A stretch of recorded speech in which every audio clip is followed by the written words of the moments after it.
Olá, bom dia. Olá pessoal, bom dia. Quinta-feira, 16 de agosto. Acompanhe as notícias desta edição do Jornal Visual. Obesidade infantil. As propagandas de alimentos para crianças continuam sem regulamentação. Uma pesquisa da Universidade de São Paulo, em São Carlos, interior paulista, desenvolve chips que serão implantados no cérebro de deficientes físicos. O Jornal Visual começa agora, o único em rede nacional que você assiste em Libras. Um alerta para os pais. O número de crianças obesas no país triplicou nos últimos 30 anos. Neste mês, o Plano Estratégico para Combater Doenças Crônicas, dentre elas a obesidade infantil, completa um ano. Mas as propagandas de alimentos para crianças continuam sem regulamentação.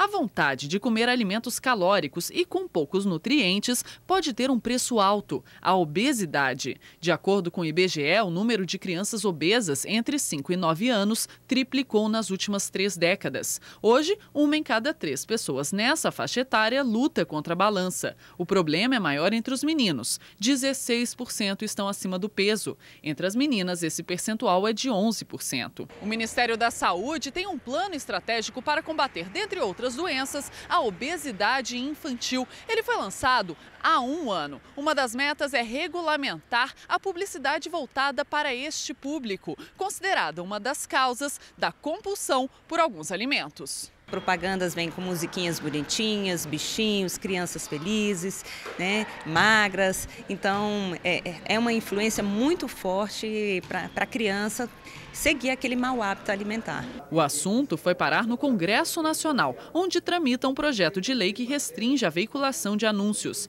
Entre as regras está a limitação de horário para propaganda de comidas consideradas pouco saudáveis e a proibição do uso de personagens infantis na publicidade. O consumismo infantil é derivação do consumismo da sociedade contemporânea. Nós vivemos numa sociedade consumista. Isso foi muito mais por adesão da população do que por um plano maquiavélico de empurrar isso. Eduardo tem apenas 11 anos e conhece a dificuldade de lutar contra a balança. Mais difícil ainda é deixar de lado o antigo cardápio. Comi um sanduíche e agora estou tomando milkshake. Os castigos físicos na infância podem tornar o adulto mais violento? A resposta é sim, de acordo com um levantamento do Núcleo de Estudos da Violência da USP. O estudo mostra que 7 em cada 10 brasileiros apanharam quando crianças. E para 20% deles, as punições físicas eram quase diárias. Esta adolescente de 12 anos vive num abrigo em São Bernardo do Campo, na Grande São Paulo, há 1 ano e meio. Ela veio para cá por causa dos maus tratos da mãe. A garota disse que ela e os irmãos apanhavam com cinta, chinelo e até pedaços de pau quase todo dia. Tinha dia que ela ligava o chuveiro no gelado e batia na gente lá dentro. Mas esse tipo de agressão é comum, como mostra a pesquisa da USP feita em 11 capitais. 7 em cada 10 entrevistados disseram ter apanhado quando criança. 1 em cada 5 deles tiveram punições físicas pelo menos 1 vez por semana. Entre os que apanhavam todos os dias, as agressões mais comuns eram com vara, cinto, pedaços de pau e objetos capazes de provocar ferimentos graves. A pesquisa revela ainda a existência de um ciclo da violência. Os entrevistados que disseram ter apanhado bastante na infância foram os que mais escolheram a opção bater muito nos filhos, caso eles se comportassem mal. E no caso da criança sofrer alguma agressão física na escola, esses mesmos entrevistados disseram que orientariam os filhos a reagir com violência. A maneira como se lida com a agressividade é muito importante, né? Ter essa noção, ter essa percepção, porque muitas vezes é nessa relação que você vai instituindo ali o uso da violência. O vice-presidente da Comissão da Criança e do Adolescente da OAB Nacional, Ariel de Castro Alves, defende a criação de leis como a da palmada, que aguarda aprovação no Senado. Ela proíbe o uso de castigos físicos na educação das crianças. É fundamental que o Brasil, que já proíbe as agressões, os castigos corporais com relação às mulheres, com relação aos adultos, com relação aos animais, também proíba com relação às crianças e adolescentes. Rodrigo, que em um mês vai se tornar pai, também é a favor da lei. Educação, acho que é o caminho, é a forma como a gente deve conduzir, né, os nossos filhos. O número de brasileiros que chegaram à universidade aumentou bastante nos últimos 10 anos. O país tem mais de 6 milhões de pessoas no ensino superior. Mas um estudo mostra que o nível de alfabetização plena desses alunos piorou.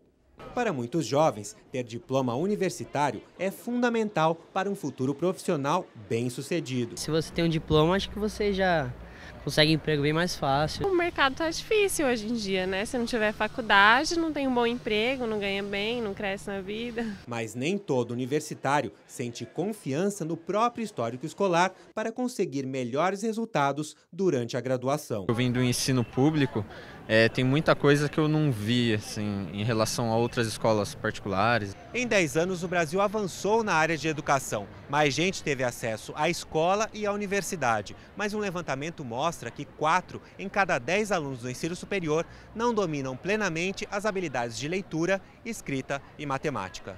No começo da década passada, a falta de domínio dessas habilidades, que vão além do saber ler e escrever, atingia um número menor de universitários. É o que indica o estudo feito pelo Instituto Paulo Montenegro e pela ONG Ação Educativa entre os anos 2001 e 2011.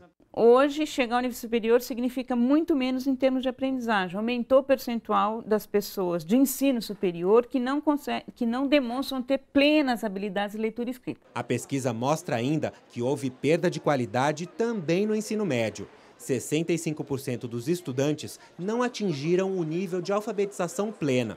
Há 10 anos, eram 51%. Para este educador, é preciso investir mais na base da educação para que as futuras gerações cheguem melhor preparadas nas universidades. Essa dificuldade, ela pode comprometer o aproveitamento do curso que esses jovens estão desenvolvendo. As faculdades, e aí vão pesar as suas condições, deverão desenvolver projetos, iniciativas, programas para enfrentar essa limitação.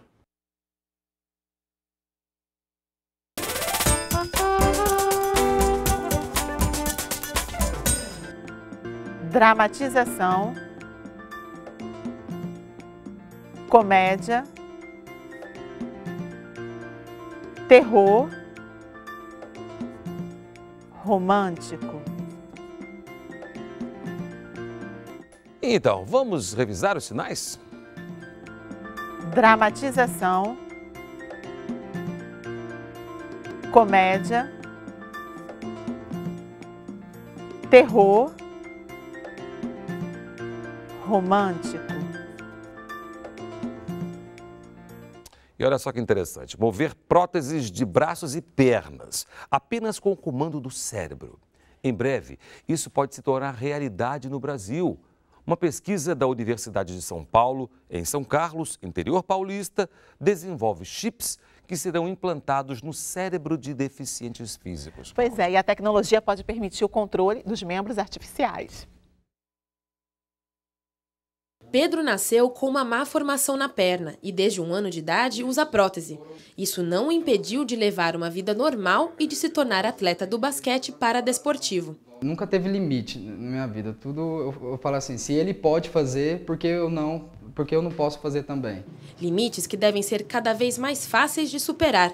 Deficientes como Pedro poderão ter a chance de recuperar os movimentos graças a uma tecnologia que está sendo desenvolvida pela USP em São Carlos, em parceria com outras instituições públicas do país e com uma universidade norte-americana. É um biochip implantável que permitirá ao cérebro controlar membros artificiais, com a vantagem de não ter fios e de não causar reações adversas no organismo. É apenas interface entre o mundo exterior e o seu cérebro.